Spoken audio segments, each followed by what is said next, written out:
아버지 하나님, 오늘도 우리에게 생명 주시고 지난밤도 졸지도 주무시지도 아니하시며 우리를 지키시고 이 새벽 깨워사 하루의 첫 시간을 아버지 하나님과 함께 출발할 수 있도록 은혜 베푸심에 감사합니다. 나의 생명 되신 주님, 오늘도 이 하루길 우리 주님께서 인도하여 주옵소서. 우리 주님께서 오늘도 목자 되셔서 선한 목자 되시고 아버지 하나님, 우리는 양 되어 우리 주님과 함께 이 하루도 아버지 하나님 어느 곳을 가든지 그곳은 부족함이 없는 쉴만한 물과 푸른 초장이 될 수 있도록 주님 인도하시고 이끄시고 함께해 주시옵소서. 오늘도 아버지 하나님, 우리를 삼키려고 달려드는 모든 악한 세상의 아버지 하나님 영들과 사건과 사고들과 역사들 속에서 우리 아버지 하나님의 목자 되신 우리 주님의 선하신 돌보심이 함께하여 주옵시고, 우리 사랑하는 성도님들 한 사람 한 사람 우리 주님께서 꼭 붙잡아 주시고 지키시며 보호해 주옵소서. 오늘도 우리 주님의 사랑의 줄로 우리를 굳게 잡으시고 이끌어 인도하여 주시옵소이되, 특별히 하나님 우리에게 지혜와 명철을 더하여 주셔서 우리의 삶의 모든 선택이 주 안에서 아름답고 복된 지혜로운 주님이 기뻐하시는 선택이 될 수 있도록 크신 은혜 내려 주옵소서. 우리 주님께 모든 것을 부탁하옵고 우리 구주 예수님 이름으로 기도합니다. 아멘. 우리 하나님 말씀 함께 봅니다. 사무엘하 14장 우리 1절 말씀부터 24절 말씀까지 함께 봅니다. 이제 다 같이 함께 한 목소리로 말씀 받들어 읽습니다. 스루야의 아들 요압이 왕의 마음이 압살롬에게로 향하는 줄 알고 드고아의 사람을 보내 거기서 지혜로운 여인 하나를 데려다가 그에게 이르되, 청하건대 너는 상주가 된 것처럼 상복을 입고 기름을 바르지 말고 죽은 사람을 위하여 오래 슬퍼하는 여인같이 하고 왕께 들어가서 그에게 이러이러하게 말하라고 요압이 그의 입에 할 말을 넣어주니라. 드고아 여인이 왕께 아랠 때에 엎드려 이르되, 왕이여 도우소서 하니 왕이 그에게 이르되, 무슨 일이냐 하니라. 대답하되, 나는 진정으로 과부니이다. 남편은 죽고 이 여종에게 아들 둘이 있더니 그들이 들에서 싸우나 그들을 말리는 사람이 아무도 없으므로 한 아이가 다른 아이를 쳐 죽인지라. 온 족속이 일어나서 당신의 여종 나를 핍박하여 말하기를, 그의 동생을 쳐 죽인 자를 내놓으라. 우리가 그의 동생 죽인 죄를 갚아 그를 죽여 상속자 될 것까지 끊겠노라 하오니, 그러한즉 그들이 내게 남아있는 숯불을 꺼서 내 남편의 이름과 씨를 세상에 남겨두지 아니하겠나이다 하니, 여인에게 이르되, 내 집으로 가라. 내가 너를 위하여 명령을 내리리라 하는지라. 드고아 여인이 왕께 아뢰되, 내 주 왕이여, 그 죄는 나와 내 아버지의 집으로 돌릴 것이니 왕과 왕위는 허물이 없으리이다. 왕이 이르되, 누구든지 내게 말하는 자를 내게로 데려오라. 그가 다시는 너를 건드리지도 못하리라 하니라. 여인이 이르되, 청하건대 왕은 왕의 하나님 여호와를 기억하사 원수 갚는 자가 더 죽이지 못하게 하옵소서. 내 아들을 죽일까 두렵나이다. 왕이 이르되, 여호와께서 살아계심을 두고 맹세하노니 내 아들의 머리카락 하나도 땅에 떨어지지 아니하리라 하니라. 여인이 이르되, 청하건대 당신의 여종을 용납하여 한 말씀을 내 주 왕께 여쭙게 하옵소서 하니, 그가 이르되, 말하라 하니라. 여인이 이르되, 그러면 어찌하여 왕께서 하나님의 백성에게 대하여 이같이 생각을 하셨나이까? 이 말씀을 하심으로 왕께서 죄 있는 사람같이 드심은 그 내쫓긴 자를 왕께서 집으로 돌아오게 하지 아니하심이니이다. 우리는 필경 죽으리니 땅에 쏟아진 물을 다시 담지 못함 같을 것이오나 하나님은 생명을 빼앗지 아니하시고 방책을 베푸사 내쫓긴 자가 하나님께 버린 자가 되지 아니하게 하시나이다. 이제 내가 와서 내 주 왕께 말씀을 여쭙는 것은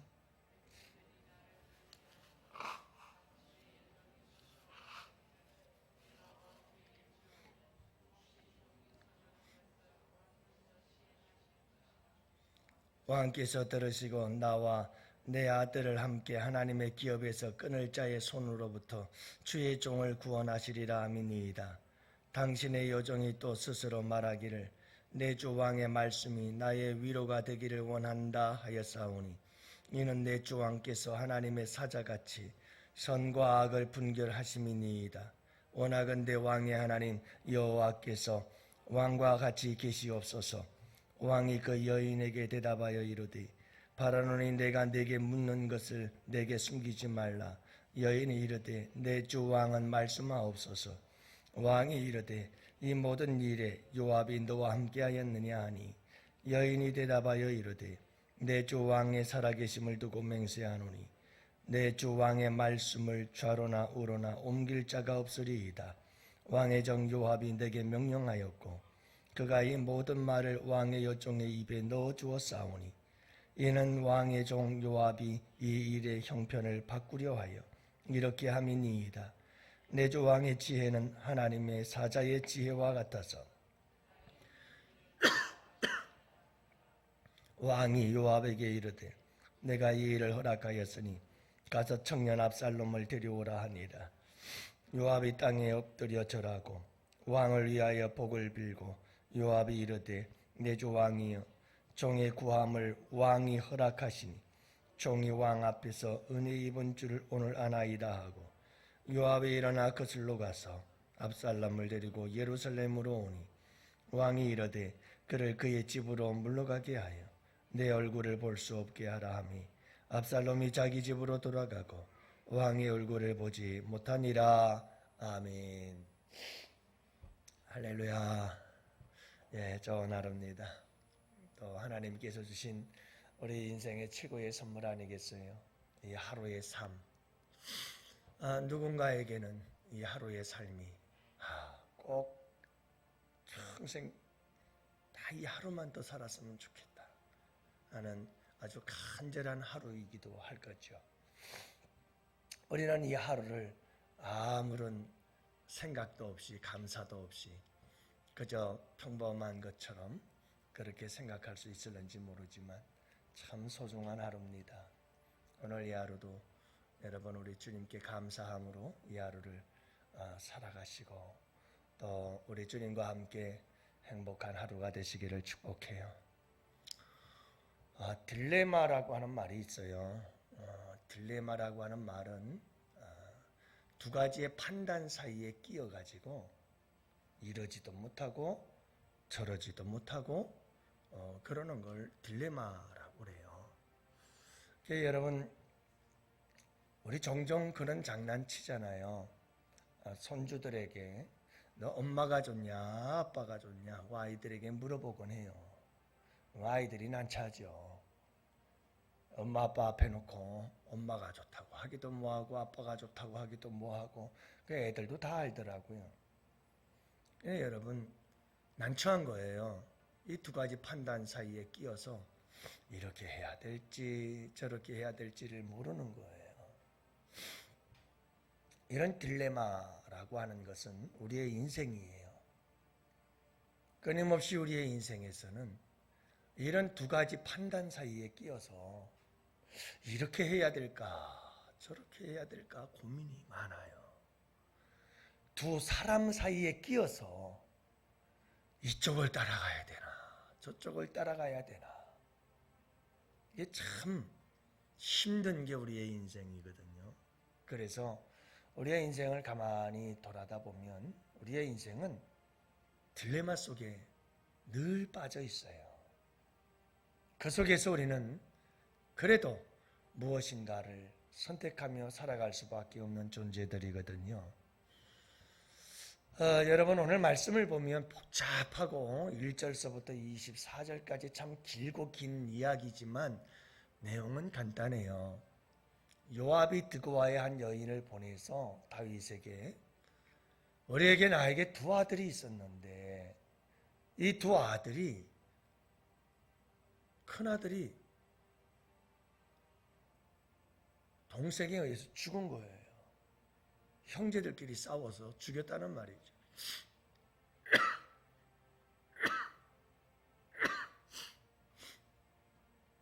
그러니 이제 아들이 하나밖에 안 남았잖아요. 그런데 사람들은 살아있는 그 아들을 내놓아라. 아니, 형제를 죽인 그 녀석을 그냥 살려둘 수가 있겠느냐? 당장 내놓아라. 죽이겠다고 달려든다는 거예요. 그러니 좀 살려달라. 우리 남편의 씨고 우리 가문의 씨다. 이 소중한 비록 형제를 죽인 살인자이지만 너무너무 소중한 아들인데 좀 살려주세요. 그랬더니 다윗이 뭐라고 말합니까? 당연하지. 살려줘야지. 걱정하지 마. 내가 다 지켜줄게. 그러거든요. 이게 요압이 시킨 거죠. 드고아 여인에게. 결국은 뭐냐? 이 여인이 그렇게 말해요. 왕이요. 요압이 암논을 쳐 죽였습니다. 칼로 죽였습니다. 하지만 왕의 소중한 아들 아닙니까? 압살롬. 그러니 이 압살롬을 어떻게 하자 그러는 거죠? 이제 왕궁으로 데리고 옵시다. 압살롬이 암논 죽이고 형을 죽이고 다른 나라로 도망을 갔잖아요. 3년 동안 그냥 내버려뒀어요. 그러니까 요압이 가만히 살펴보니 다윗 왕이 압살롬을 너무너무 그리워하는 거예요. 그래서 안 되겠다. 압살롬을 빨리 이 왕궁 쪽으로 데리고 와야 되겠다. 이렇게 생각을 했던 거죠. 그래서 결국은 압살롬을 데려오게 돼요. 근데 이게 또 참 아이러니한 거예요. 압살롬을 데려왔어요. 잘한 걸까요? 못한 걸까요? 결국은 압살롬이 데리고 왔더니 압살롬이 꾸민 게 반역을 꾸미기 시작해요. 참 우리의 인생 속에서 우리는 수많은 이런 딜레마에 빠지곤 해요. 이렇게 해야 되나 저렇게 해야 되나, 이렇게 하는 것이 옳을까 저렇게 하는 것이 옳을까. 나름대로 드고아의 여인은 당신의 지혜는 정말 탁월합니다라고 말해요. 당신의 판단은 항상 옳습니다라고 막 다윗에게 얘기를 하죠. 그러나 여러분, 그것이 다윗에게는 치명적인 또 아픔이 돼요. 압살롬의 반역으로 인해서 말할 수 없는 고통을 겪어야 하는 일들이 벌어지게 되는 거죠. 자, 그러니 여러분 한번 보세요. 우리가 이 세상을 살아가면서 이런 수많은 딜레마에 빠지곤 해요. 오늘 이 하루도 살아가면서 우리에게는 이런 수많은 딜레마, 이래야 되나 저래야 되나, 어떻게 해야 되나, 이런 고통 속에 빠질 때가 참 많아요. 성도 여러분, 어떻게 해야 될까요? 사람의 말 듣지 마세요. 물론 도움이 돼요. 참고 하세요.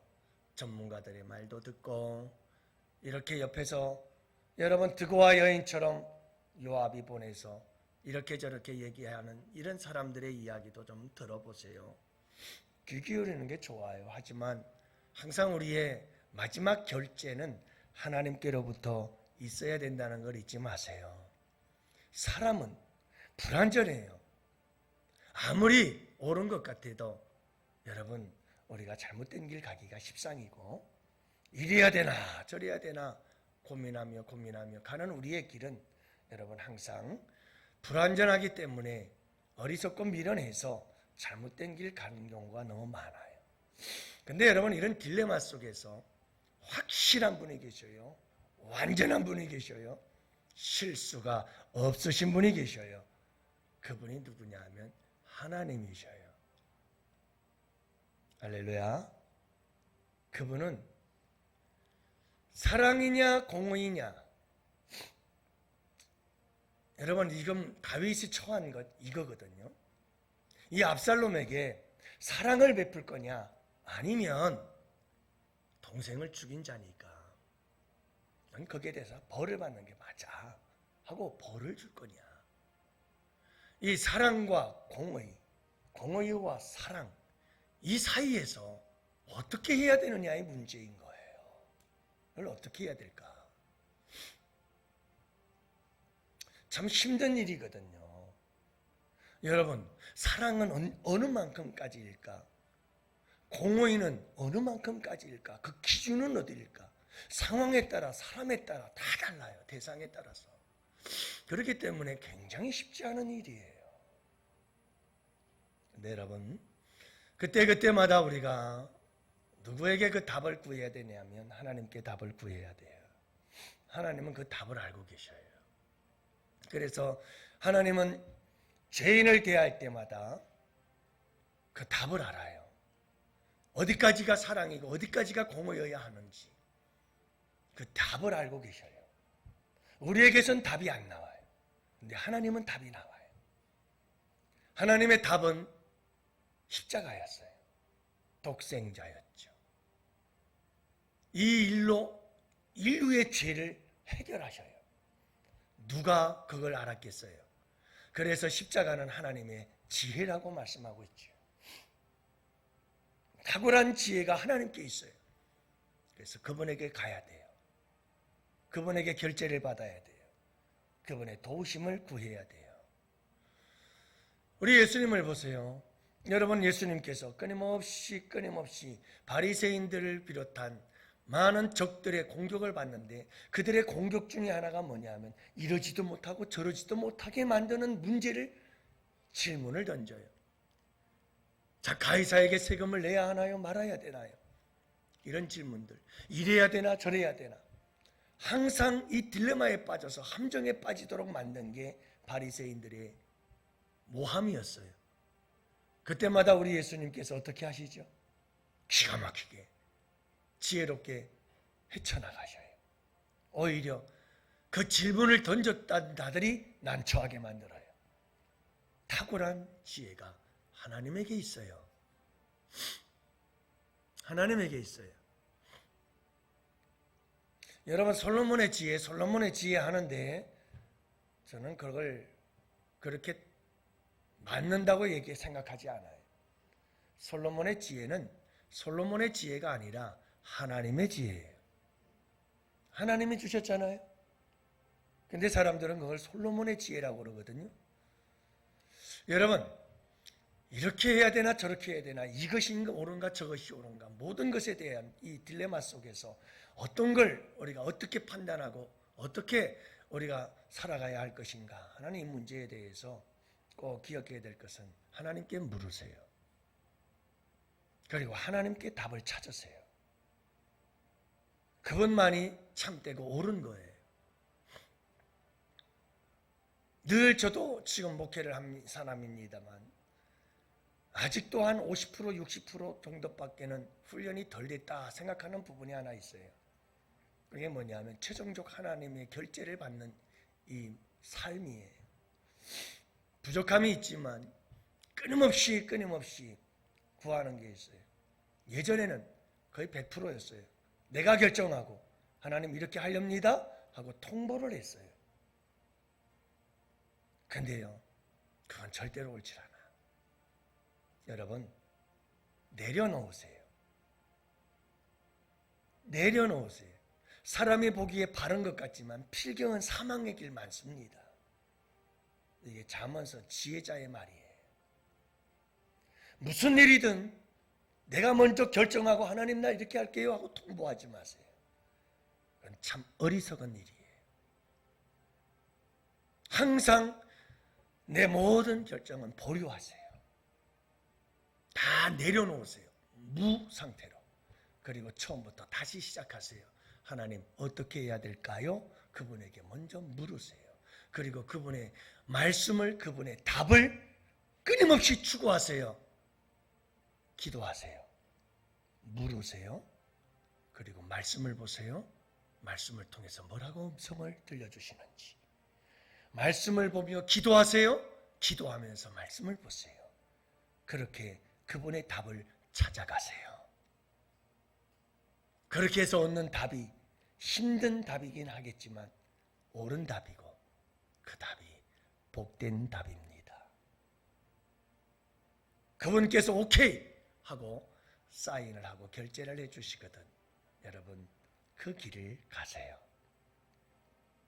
오늘 이 하루를 살며 남은 우리의 인생길을 갈 때 항상 우리는 이 딜레마에 빠지곤 해요. 여러분 그때마다 정말 좋은 길, 옳은 길, 복된 길을 걸어갈 수 있는 여러분들이 되시기를 축복해요. 내가 선택하지 마세요. 그분께 묻고 또 묻고 기도로, 말씀으로 그분의 답을 찾아서 그분이 말씀하심을 따라가는 것이 가장 정답인 것을 여러분들 잊지 마시고 아름답고 귀하고 복되며 승리하고 성공하는 우리 하루하루의 인생길이 되시기를 주님의 이름으로 축복합니다.